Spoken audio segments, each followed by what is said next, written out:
What culture?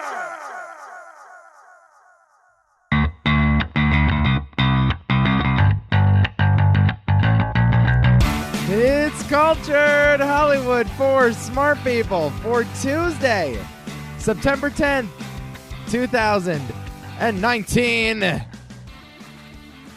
That opening soundbite courtesy of Adam Hall. He asked for it. I gave it to him. Of course, that is me expressing my dismay with the New York Jets organization in quite a lively fashion. Announcing my retirement from Jets fandom. Listen to this week's episode of the Nico Show for more. But we're not here to talk about that.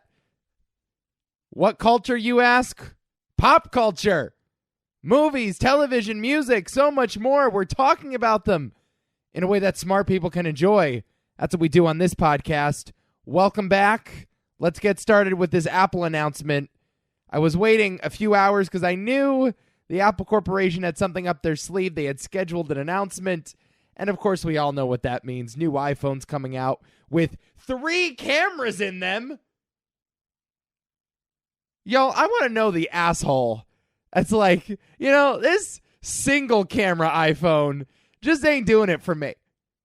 I need 3 cameras on the back of my iPhone, like one of the creatures from Monsters, Inc. Like I'm in Guillermo del Toro's Pan's Labyrinth. This thing looks so creepy. Have you seen the triple camera iPhone? It's so tacky looking. You see the back of it, and it looks like a regular iPhone, and then you get to that top left-hand corner, and it's like, whoa! My iPhone has genital warts. 3 massive lenses in the back of the iPhone 11. I don't get it. Gone are the days of Steve Jobs' sleek technology designs. 3 cameras on the back of the iPhone. Regular telephoto lens, wide lens, and ultra-wide lens. I'll get it. Whatever. Fine. We're not here to talk about the iPhone today, though. Nor are we here to talk about Apple Arcade, the Apple Watch, the new iPad with iPad OS. Nah, we're here to talk about Apple's descent into the content creation game, Apple TV Plus. The announcement is finally here. We had been teased with this news for quite some time. In fact, back in March, Apple first debuted the name of its streaming platform with a few shows that would most likely populate the service. Now we're here. We have a launch date. We have a price. And those are November 1st and $4.99 respectively. So, what's so interesting about this news? Well, November 1st is not that far away. In fact, it's less than 2 months until Apple TV Plus hits an iPad, iPhone, or television set near you. Also, that price point, $4.99, woo-wee! That's a sexy-ass number. That is a nice price point you got there. Less than $5 to watch Reese Witherspoon and Jennifer Aniston deliver the news on a weekly basis? Steal. Take my money now. Here's what I think. This seems like a very calculated play to one-up the Disney Corporation. This is an effort to undermine the Disney Plus platform, which, if you recall, is debuting 2 weeks after Apple TV Plus, November 12th. So there's demerit number 1 for Disney Plus. Demerit number 2, that price point. Disney Plus, when it launches, will be charging $7 a month per subscription. So unless you got in early, got the 3-year Disney fan club deal, you'll be paying an extra $2 a month for your Disney subscription as opposed to your Apple subscription. So you get in early, you get in cheaper, and the third part of this announcement is that if you buy an iPhone, iPad, or MacBook in the next year, you'll get a free year of Apple TV Plus. So they'll just sort of bundle you in. They'll use the platform to help promote the physical products and the physical products to launch the platform.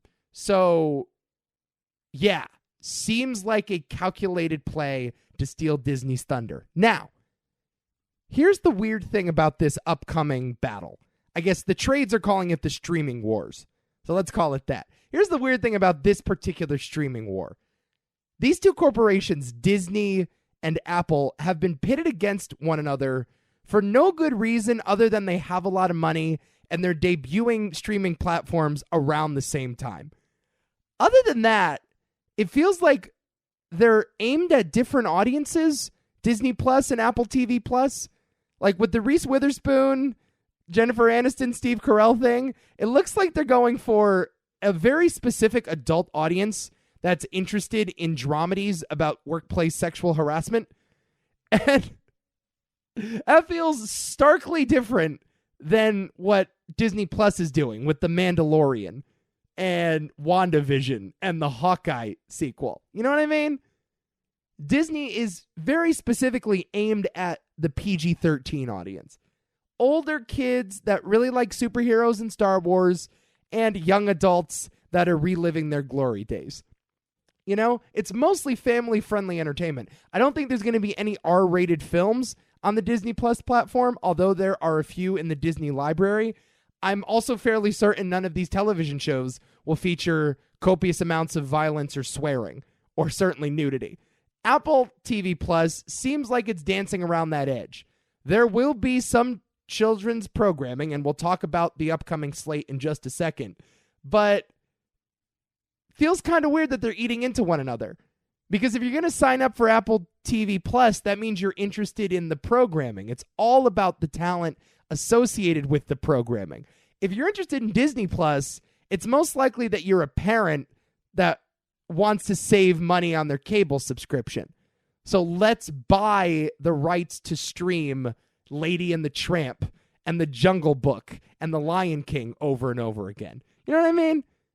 They feel like drastically different audiences. Also, that $4.99 price point seems pretty sweet until you realize what you're paying for. Like, Disney Plus has the entire Disney vault at its disposal. You'll get every animated film since the 1930s available to stream whenever you want. Every film in the Marvel series, every film in the Star Wars series, every episode of The Simpsons, various other properties from 20th Century Fox. Apple TV has like 5 TV shows, and they're going to debut once a week. So if you're interested in the Reese Witherspoon, Jennifer Aniston thing, well, it's, I suppose, worth the money. But let's go down the list, because Apple, I think, has made it clear they have no interest in licensing other properties. They're not going to try to be a Netflix or Hulu or Amazon, buying up a bunch of independent films or buying up the catalog of certain studios. It's none of that. It's fully original programming. Here is the list. Every Apple TV original show that will be available at launch. The Morning Show, as we've talked about various times. See, this thing called See. It's described as an epic drama starring Jason Momoa and Alfre Woodard, set in 600 years in the future after a virus has decimated humankind and rendered the remaining population blind. When all humanity has lost the sense of sight, humans must adapt and find new ways to survive. Sounds pretty cool. That trailer looked like $1 million. Seems like a big sci-fi fantasy push in the realm of Game of Thrones, and it stars one of the stars of Game of Thrones, but doesn't necessarily have the star power or flash or like talent that The Morning Show does. I mean, it's got a high-profile director in Francis Lawrence, who did the Hunger Games series, and Stephen Knight is the head writer, coming straight off of Serenity, starring Matthew McConaughey and Anne Hathaway, one of the worst movies of the year. I mean, I guess I'll give it an episode or two, but really? That's what you've got to offer? It's called See? Then we have Dickinson, which is an Emily Dickinson biopic of sorts. It's kind of like a fictionalized version of Emily Dickinson. I'll read the description here. Emily Dickinson, celebrated American poet and sexually fluid iconoclast with a vocabulary borrowed from Clueless? ? That's how Dickinson imagines the death-obsessed writer. And for star Haley Steinfeld, It's in perfect step with Emily's essence. She didn't belong in that time. She had a very modern way of thinking and acting. The creator of the show, Elena Smith, says this show is up to something a bit bigger than just being a Dickensian biopic. It's using the 1950s as a distorted lens for our world today. Young people today feel a sense of doom, similar to what someone in the oncoming of the Civil War might have felt. Turns out, existential dread never goes out of style. Yeah, this trailer had like rap music in the background. Quite a choice. Again, I don't know if it's as splashy as The Morning Show. I don't think it's as splashy of a series as The Mandalorian. But Dickinson, starring Haley Steinfeld, another show on the Apple platform. For All Mankind, starring the great Joel Kinnaman, who has been in more failed one-off dramas than I can remember. Has any TV actor been in more one-season television shows than Joel Kinnaman? I see him all the time. New Netflix series, new Amazon series, canceled after the first season. Anyway, he's given it another go on Apple TV Plus. Imagine a world where the Soviet Union beat the U.S. to the moon and the space race continued for decades. We're starting with how history changes, says Ronald D. Moore, who created this alternative history drama. We jump months, sometimes years, and you'll see the ripple effects. We pull out of Vietnam earlier. Nixon goes in hard on the space program. There's also a moon station, but it's not sci-fi. The world is real, says Joel Kinnaman, who stars as an astronaut in the television show. Here's the quote. This thing just floored me. Get this. It feels like this Mad Men world, but where it all keeps expanding. I've never been part of anything so well written. Woo! For All Mankind. Congratulations, Apple. You have suckered in exactly one person to your streaming platform, and that's Nico DiGregorio. Again, you can't compete with Disney with something like this. Alternative history drama starring Joel Kinnaman in the vein of Mad Men. But, I don't know, I'm in. For All Mankind. Wow. And then we have Snoopy in space. I'm not making this up. Charlie Brown and the Peanuts crew take command of the International Space Station and explore the moon and beyond.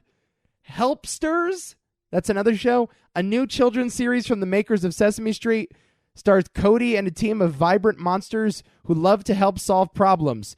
It all starts with a plan.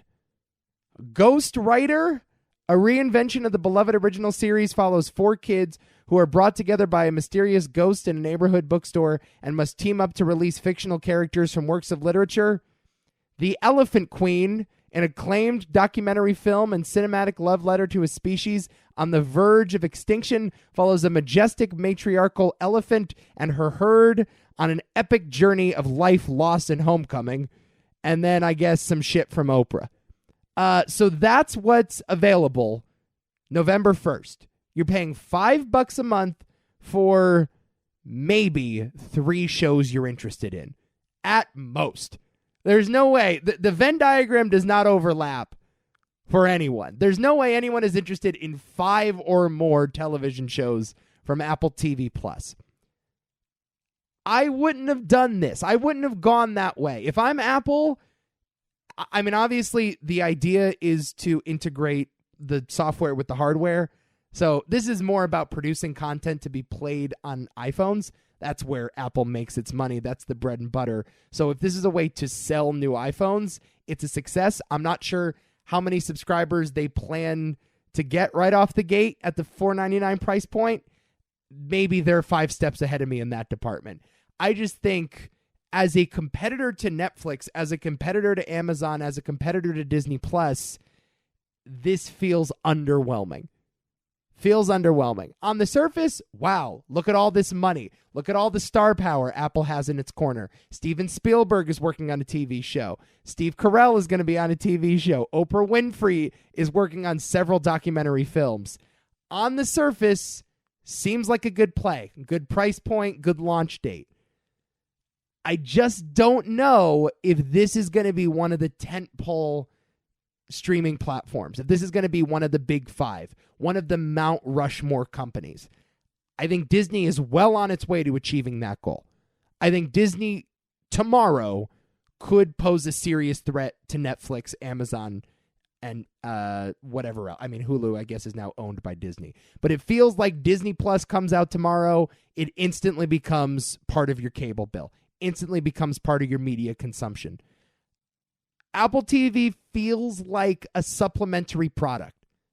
It feels like a nice prestige play. It diversifies the Apple portfolio.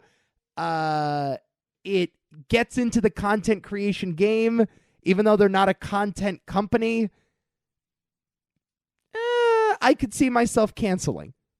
Like, I could sign up for Apple TV Plus, because really, with their strategy, they plan on suckering you in with their original programming. If I watch the first 3 episodes of C, The Morning Show, and Dickinson, and I guess For All Mankind, and I'm not impressed with any of them, I'll cancel. I have nothing to lose. So I guess the play is sell the iPhones, get the free subscriptions, do a Apple Music sort of thing, which is you have the device, you have the hardware, you might as well sign up for the software along with it because it's so convenient. It's on your phone, it's on your iPad, it's on your TV already. Okay, maybe. As far as content, as far as a library, as far as a threat to Disney, I don't see much here. I'm underwhelmed. That's the truth of it. For All Mankind, though. How about Kinnaman Doe? Bro. Y'all can keep your Emily Dickinson teen angsty drama. Give me some Kinnaman in space. Give me Mad Men, but NASA edition. Yes! That's what I've been waiting for. Apple TV Plus, I'm sure we'll be speaking about it more as November rapidly approaches. And by the way, there were a number of shows that have been announced. I don't know if there have been trailers yet, but we know a lot about some upcoming TV shows like Truth Be Told, which stars Octavia Spencer and Aaron Paul. It's described as a crime drama centered on the ripple effects in families when they're touched by crime. The drama follows a journalist revisiting a decades-old murder and the wounds that are reopened for all involved. Octavia Spencer says about her character that she has to examine if she put an innocent boy in prison. We're exploring the consequences when the pursuit of justice is on a public stage. So that is coming sometime in December. And this show, Servant, when Tony Gasgallop pitched M. Night Shyamalan this psychological thriller about parents who hire some help, the EP couldn't resist. What's unusual is it's set in one location. It's the perfect setting for paranoia, says Shyamalan, who also couldn't resist hiring Harry Potter's Rupert Grint as the mysterious Julian Pierce. He's a truly gifted actor, he says on the former child star. These 4 actors are in this almost play-like show. They all buzz with energy. So M. Night Shyamalan, Octavia Spencer, Aaron Paul, Rupert Grint, all coming to Apple TV Plus as well. So jury's still out. We shall see. Let's take a break. When we come back, more from the world of popular culture, including a review of a new record I listened to. I've been listening to a lot of music these days, delving headfirst into some playlists. We're going to talk about one of these new albums just released this week. After the break, stick around. It's Cultured! All right, I got to admit, I knew the name Lana Del Ray before this week. In fact, it's one of those names I've heard so often, I assumed I knew a lot about her. You know what I mean? Like, she's just brought up so often in cultural conversation that I just assumed, oh yeah, I could name like 5 Lana Del Ray songs. But what I quickly realized this week is I knew jack shit about Lana Del Ray until like 2 days ago. Like, I went through her Spotify. What I realized is that I was getting her confused with Florence and the Machine, which is a band, not a solo artist. but for some reason those two are in my head right next to each other. And so I started listening to this new Lana Del Ray record called Norman Fucking Rockwell, just released this past week to rave reviews. I started listening to it and I'm like, wait a minute, that's not the chick that sings Dog Days Are Over. She's way too normal sounding on this record. What's happening? So I went back on Spotify and I'm like, what is the biggest Lana Del Ray song? And I guess it's this song, National Anthem, from her album Born to Die in 2012. And I listened to it and I'm like, oh yeah, this song. I hate this song. I don't loathe it. I don't think it's killing the culture, but I hear it and I'm like, oh, Lana Del Rey is just another Ellie Goulding. She's just another Sia. It's just disposable, heavily synthesized pop anthems. Right? And that's basically what Lana Del Rey is. In my very limited excavation of her history, what I found were totally fine, heavily synthesized, sort of eerie and breathy pop tunes. But not experimental and artsy enough to be fringe and to be really daring. It always felt like it was radio safe music. So look, I'm sure people love Lana Del Rey. I didn't know what to expect going into Norman Fucking Rockwell. All I knew is that this is the best work Lana Del Rey had ever done. It is in the running for one of the best records of the year. Listen to it right now. So, popped it in just yesterday. Was like, yeah, I'm going to get down to some Norman Fucking Rockwell. And by the way, I love the track listings on this record. I listened top to bottom because I couldn't help myself. The title track, same as the album, Norman Fucking Rockwell.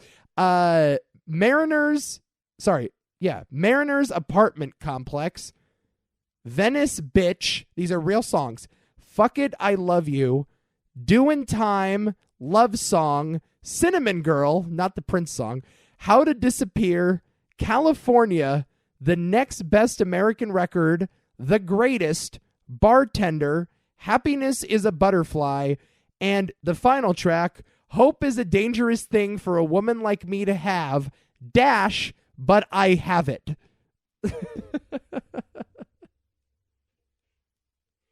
So with a track list like that, how can you resist digging in and listening to the shit out of this thing?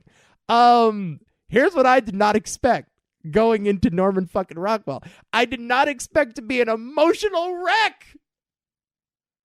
Oh my God, this record just moved the shit out of me. Whoa. This thing just knocked me over. I was immersed in it like a tsunami, just wash away. Carry me in the riptide. Bring me out to sea. I am in. I am bought it. Now, again, this is evidently the best record of her career. This is next level shit out of Lana Del Rey. It's going to be nominated for Grammys. And, most agree this is it for her. This is probably going to be the pinnacle of her career.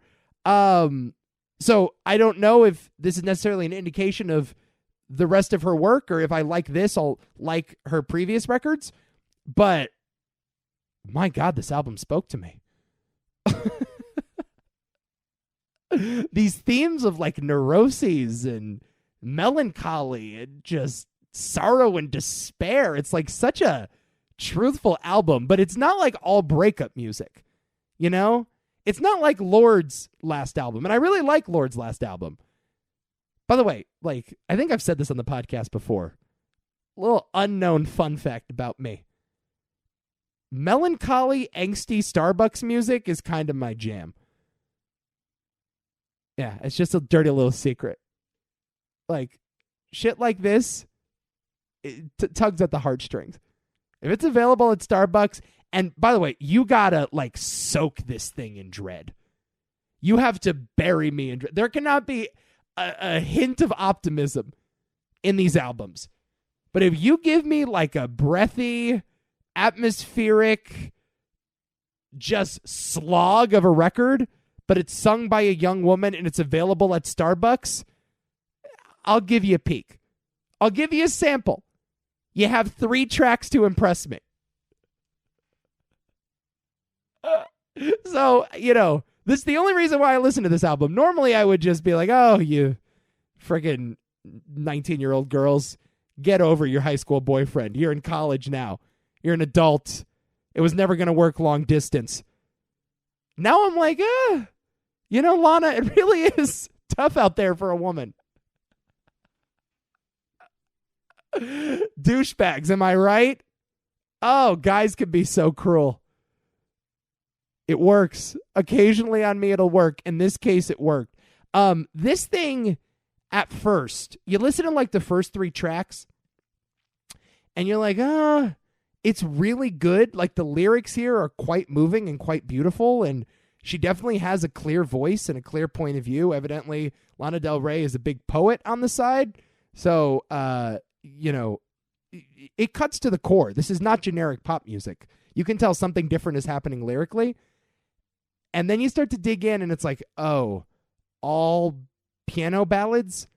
Like, that's what we're doing here? Like, can I get a key change every now and again? Can we kick it up to high? Can I get just something? Can we take it out of 4/4 time just once?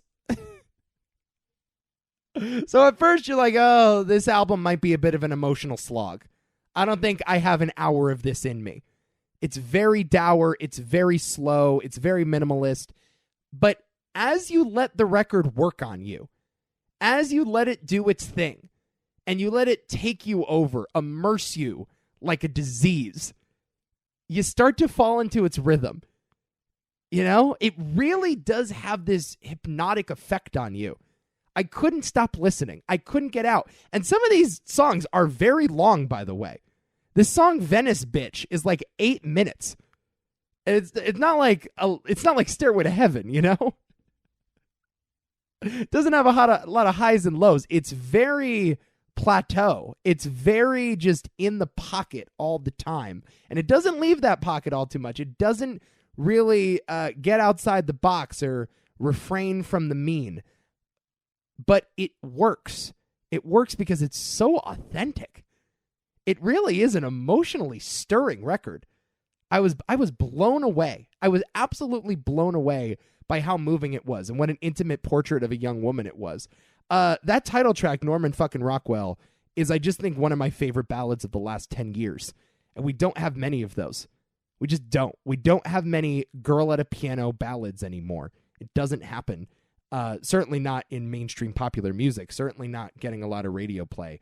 But this song gets there. The final song on the record, Hope is a Dangerous Thing for a Woman Like Me to Have, but I Have It, also pretty damn good. And by the way, it does get a little synthy towards the middle, for sure. California and The Next Best American Record are pretty straight down the middle pop tunes, but they have this undercurrent of neuroses and dread and this fish out of water quality. I really related to some of these as a young man that, doesn't really think about heartbreak all that much.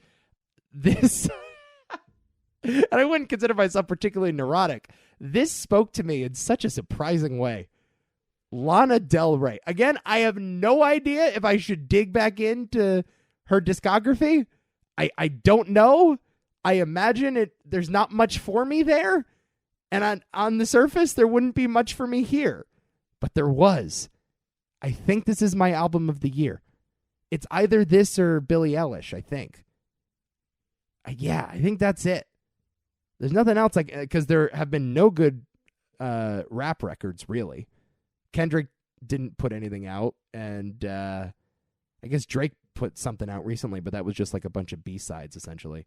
Well, Kanye, I guess this is the news, too, broke on Twitter. I think this is about a week and a half ago. Kim K tweeted out the new track list for the Kanye record.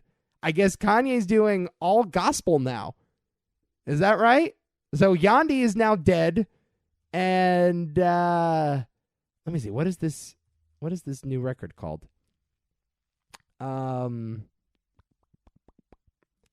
Let's see. Jesus is King. Yes. Jesus is King, September 27, 2019. So I will withhold my my best album of the year crown. The jury is still out until Kanye has spoken. The defense will not rest. So let's wait. Let's see what Kanye has in store. But it's been a abnormally weak music year. I mean, Old Town Road just dominated the charts for like 4 months. And that's a song by a random SoundCloud rapper. And now the biggest song in the country is Truth Hurts. This song by Lizzo, who I was introduced to at the VMAs 2 weeks ago, which evidently was released 2 years ago. So the chart is currently the Billboard Top 100 chart. Let me pull it up right now. Hold on. Billboard Top 100. So Truth Hurts by Lizzo, number one song in the country, 2 years old. Senorita with Shawn Mendes and Camila Cabello. Bad Guy, which came out like 5 months ago. Old Town Road, which came out like a year ago. Ransom by Lil Tecca. Yikes. It's been a weak year. Post Malone is out with some new shit. Apparently it sucks. Yeah, it's Billie Eilish and Lana Del Ray. It's a Lana Del Ray type of year for Nico, you know? The only two records that spoke to me. I'll tell you what though, Bad Guy is still a jam. Oh my God, that beat is so sick. It's the sickest beat since like California Love. I love that song. Can you tell I'm out of touch with the music industry? Can you tell I've been listening to the Beatles' Revolver on loop for the last week? Is it that obvious? Yeah, I'm going through some real like 60s rock phases. Yeah, I'm really digging into the British invasion these days. And I'm happy about it. I'm happy to be living in 1969 again. Because it's a lot more fun than now. At least it seemed that way. All right, I need to take another break. Not much more in the world of pop culture, but we'll get to some little tidbits after this. Stick around. Cultured's coming right back. All right, like I said, I'm going to try to keep this brief because I do not want to bore you with the minutia of Oscar season. Lord knows we did enough of that last week, and it's only going to get worse as the Academy Awards approaches. I am only going to become more insufferable as the months go on.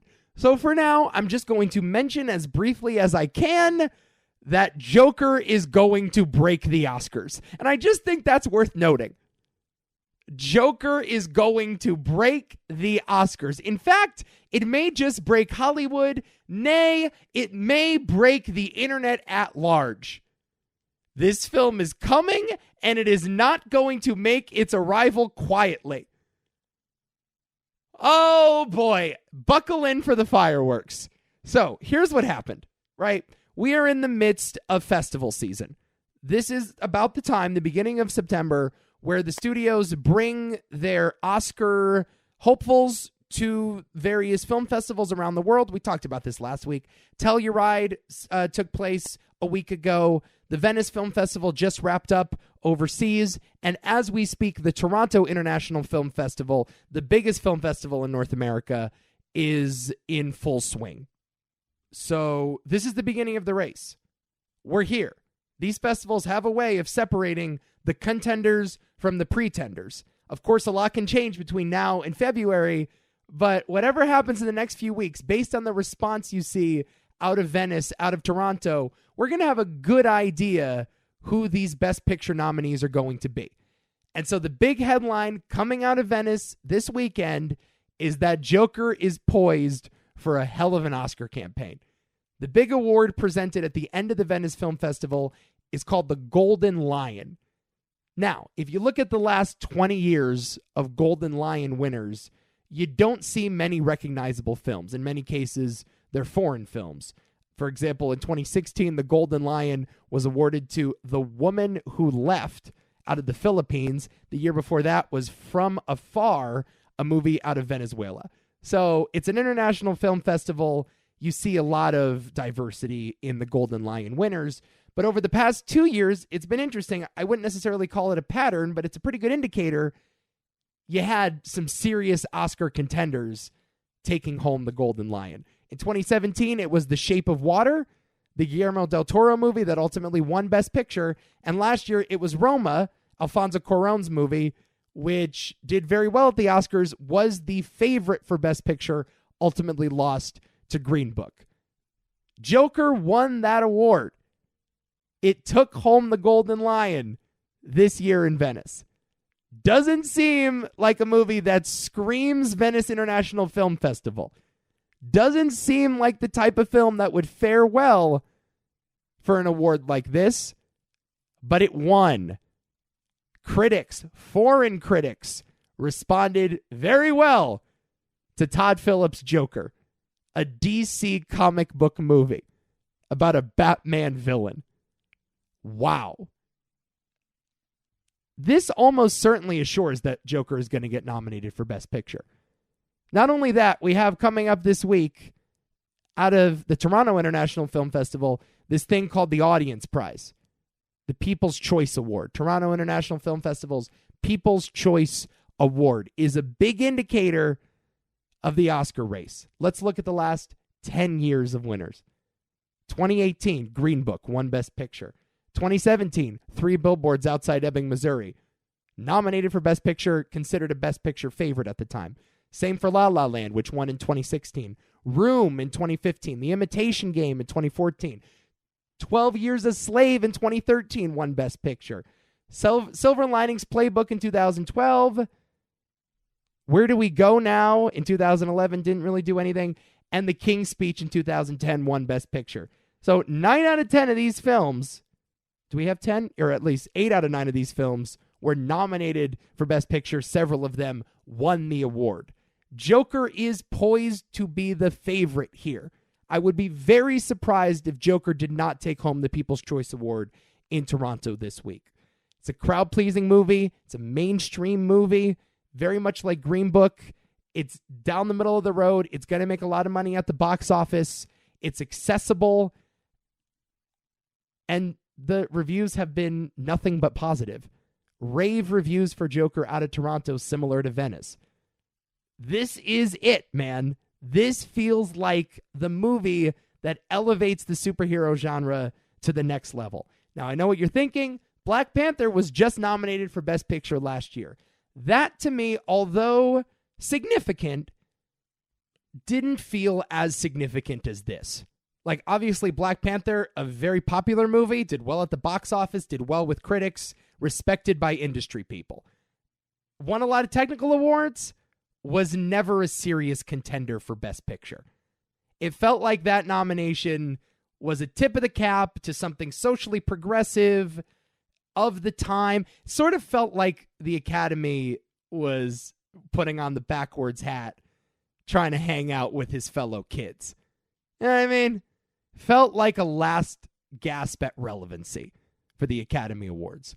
Joker debuts at film festivals before going wide, has De Niro in it, feels like a Scorsese movie. Joaquin Phoenix is getting Best Actor buzz. The rollout is a lot more traditional. Black Panther was a $600 million Marvel movie and was treated as such at the Oscars. Joker is coming down to the Academy's level. They're like, we're going to play your game. Joaquin is going to go balls to the wall, looking for a Best Actor award. Todd Phillips is going to direct the shit out of this thing. It's an art house film. It's in the spirit of Taxi Driver and King of Comedy. This is Oscar gold. It just so happens to star a comic book character. So this feels significant. It's going to get nominated for Best Picture. We're going to talk about it as a Best Picture frontrunner. Joaquin is going to be in that conversation. And folks, I'm not sure I'm ready for it, because I've already seen the backlash. I think I touched on this last week as well. So many negative reviews of this movie. Sure, it's well made, but the morality is quite devious. It's a pro-incel movie. Huh? We're doing this already? Doesn't it feel like this is where it's going? I mean, if you need any more evidence that this thing's going to get nominated for Best Picture, we already have a socially divisive issue underneath the surface. feels like we're about to light a powder keg, doesn't it? I'm not ready. I'm not ready to have to enjoy this movie, go on Twitter, enjoy this movie, express my enjoyment for the movie, and then have to read hundreds of thousands of think pieces talking about how this movie is in some way supportive of the Trump administration. Not ready for it. Folks, watch Taxi Driver. Watch King of Comedy.